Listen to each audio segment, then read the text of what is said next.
Praise the Lord. Good evening everyone. जय मसीह की। मैं आज फिर से आई हूँ अपना अगला सवाल लेके, जो हमारी कंटिन्यूइंग स्टडी जो भी हम बाइबल स्टडी कर रहे हैं उसी का हिस्सा है।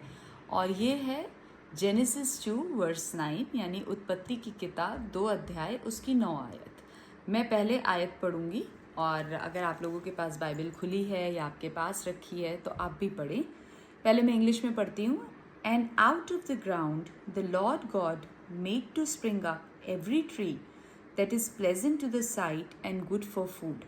The tree of life was in the midst of the garden, and the tree of the knowledge of good and evil. Hindi में पढ़ेंगे। और यहोवा परमेश्वर ने भूमि से सब भांति के वृक्ष जो देखने में मनोहर और जिनके फल खाने में अच्छे हैं उगाए, और वाटिका के बीच में जीवन के वृक्ष को और भले या बुरे के ज्ञान के वृक्ष को भी लगाया।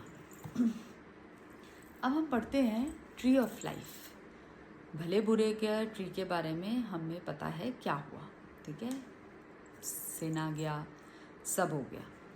पर हम आगे चल के पढ़ते हैं इन आयतों के बाद कि फिर पिता बैठ के डिस्कस करते हैं कि अब जब इंसान ने भले बुरे का फल खा लिया है, पेड़ का फल खा लिया है, कहीं ऐसा ना हो कि वो ट्री ऑफ लाइफ का फल खाए और हमेशा जीवित रहे। ये आगे वर्स है जो आप पढ़ सकते हैं। मैं भी आगे करके इसको ठीक से बताऊँ, मतलब पूरा एनलार्ज करके बताऊँगी। तो ट्री ऑफ लाइफ मतलब इसका जो आज का हमारा क्वेश्चन है वो ये है, क्या आदम और हवा हमेशा जीवित रहने वाले थे?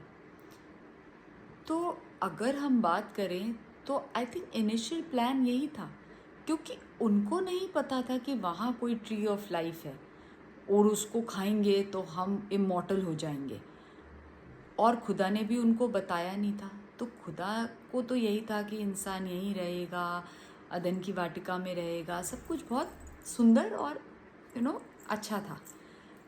पर हमारे को आगे पढ़ते पढ़ते पता चलता है कि खुदा उनको निकाल के अदन की बारी से बाहर कर देता है ताकि वो ट्री ऑफ लाइफ का फल खा के इमॉर्टल ना हो जाए, मतलब हमेशा के लिए जीवित ना रह जाए। इसका क्या मतलब है? कई लोग सोचते हैं क्या खुदा हमें ज़िंदा नहीं देखना चाहता था? ऐसा कुछ नहीं है।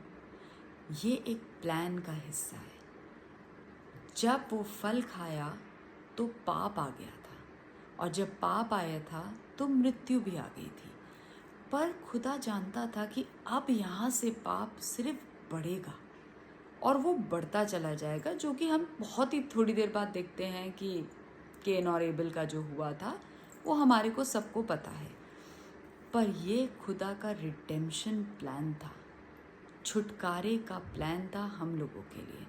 अब आप सोचें कि अगर हम इतने पाप में इंसान रहता, और पाप के अंदर बहुत चीज़ें आती हैं, मतलब हमारे ऊपर बीमारियां भी होती हैं, बहुत सारी दुनियावी चीज़ें होती हैं जो इंसान को परेशान करती हैं।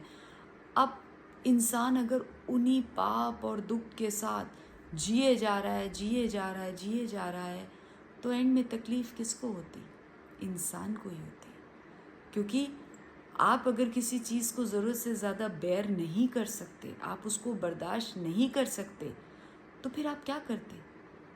इसीलिए ज़रूरी था कि इंसान बाहर निकले, और जब वो बाहर निकला, और बहुत ज़रूरी था कि वो ट्री ऑफ लाइफ का फल ना खाए, इमॉर्टल ना हो, ताकि वो एक दिन पिता परमेश्वर के आगे अपने छुटकारे के लिए प्रार्थना करे, अपनी फॉरगिवनेस के लिए प्रार्थना करे, और फाइनली इस दुनिया को छोड़ के उस अनंत जीवन के लिए, उस छुटकारे, उस सैल्वेशन के लिए होप रखे, मांगे।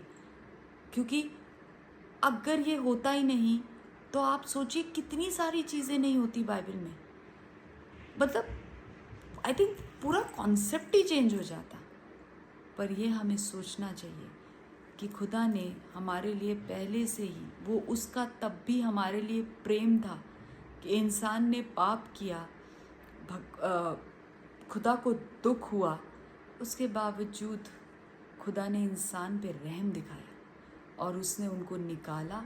और ये एक रिडेम्पशन, एक छुटकारा जिसके लिए जीसस आए, और हमें बताया कि हम तब भी कितने स्पेशल हैं, और हमारे लिए चाहे हम कितनी भी तकलीफ हो, अगर आप आगे पढ़ेंगे कुरिन्थियंस में लिखा है, खुदा तुम्हें कुछ भी ऐसा नहीं देता जो तुम बर्दाश्त नहीं कर सकते या तुम्हारी बर्दाश्त के बाहर हो।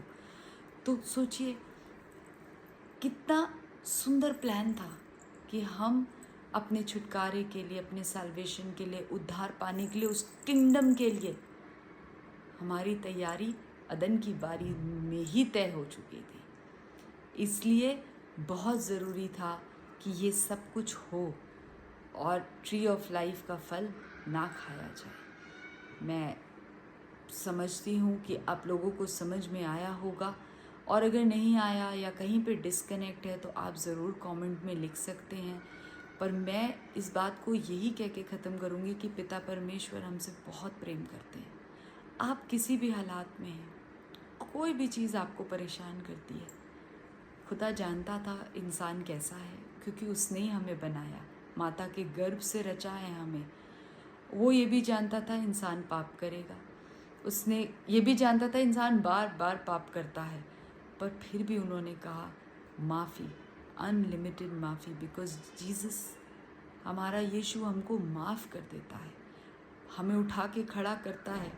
और तब हमारा भी फ़र्ज़ बनता है, हमारा अपना आत्मिक जीवन भी ऐसा ही होना चाहिए कि हम अगर गिर भी जाएं, उठें, माफ़ी मांगे, खुदा से मदद मांगे, पवित्र आत्मा का सहारा लें और फिर आगे बढ़ें, क्योंकि यहाँ नहीं जीना है, उस इटर्नल लाइफ में यीशु के साथ जीना है। इसलिए ये आज मेरा नेक्स्ट क्वेश्चन था। आई एम श्योर आप लोगों को अच्छा लगे, आप लोगों को समझ में आए कि पिता का प्यार क्या होता है। और मैं रोज़ की तरह प्रार्थना करूँगी कि हे परमेश्वर, हम आपका धन्यवाद करते हैं कि आपने हमसे इतना प्यार किया कि जो शायद हम खुद से भी नहीं कर सकते। हम आपका धन्यवाद करते हैं कि आपने हमारे लिए छुटकारे के लिए, हमारी सल्वेशन के लिए, उद्धार के लिए रास्ते निकाले। प्रभु, हम सब आपको धन्यवाद करते हैं, और हमसे और हमारे जीवन से आपके नाम को महिमा, स्तुति, आदर मिलता रहे। प्रभु, आप बढ़ते जाएं, हम सब घटते जाएं। प्रभु, आमीन आमीन। गुड नाइट एवरीवन, कल हम फिर मिलेंगे, तब तक के लिए शालोम।